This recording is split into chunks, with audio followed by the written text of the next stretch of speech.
Actually, kahapon po, between 4 to 5 p.m., ako po ay tinawagan ng Provincial Command ng Bulacan PNP sa katauhan po ni Lieutenant Colonel Linares de Samares. Ini-inform niya po ako na according po sa kanya, meron daw pong pinareceive na letter kay PD na yung may-ari daw po is humihingi ng assistance na i-secure daw po itong area kasi hindi raw po nila ito pinapagamit for the rally tomorrow. So tinatanong niya po ako kung ano daw po yung magandang gawin. Ang sabi ko naman po, itutuloy po namin yung rally dahil yan po meron naman na tayong nakuhang kontrata dyan sa lot owner. At sinabi ko din po kahapon, nagpunta po ulit kami dun sa may-ari para po papirmahin sila or pa-receive sa kanila yung kasunduan.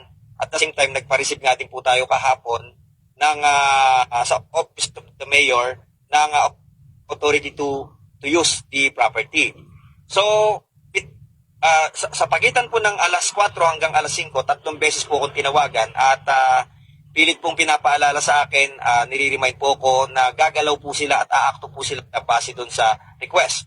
So, ang huling usap po namin is itutuloy pa rin po natin yung rally kasi naniniwala po tayo na wala naman tayong ginawang labag sa batas and we are binded by the contract. So, kanina umaga po, may reports po na narating sa amin, may tumawag na yung sa sound system po natin, papasok sana dito pero hinarang po ng kapulisan. So immediately, nagpunta po kami kaninang umaga dito at kinausap po namin yung mga pulis na nandito. Tatlo po sila, nandun po sila sa labas. At sinasabi nga po nila na regular checkpoint lang daw po yun, pero meron po ipinakitang papel nga sa akin na allegedly galing nga daw po dun sa may-ari. So kung papansinin ninyo, tinawagan ako between 4 to 5 p.m.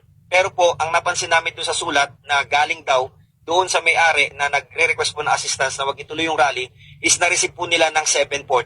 So, ang laki po ng discrepancy doon kasi muna yung information na may na-receive sila samantalang yung pagpapareceive ng sulat is 7:40. So, mahigit 2 oras yung pagitan niya. So, nakipag-usap po tayo. Sinabi natin na tuloy pa din ang rally bukas. Hanggang ngayon nga po, nagpunta po tayo dito ngayon. Biglang may nakita po tayo mga lumitaw na paskil dyan. Galing daw sa legal counsel ng owner at nakalagay dyan na ang lugar po na ito is pribado at hindi ipinapagamit.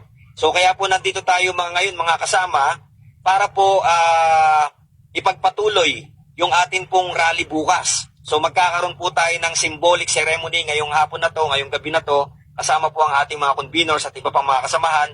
Magtutulos po tayo ngayon ng watawat para po ipakita na tayo ay dumidepensa sa ating watawat.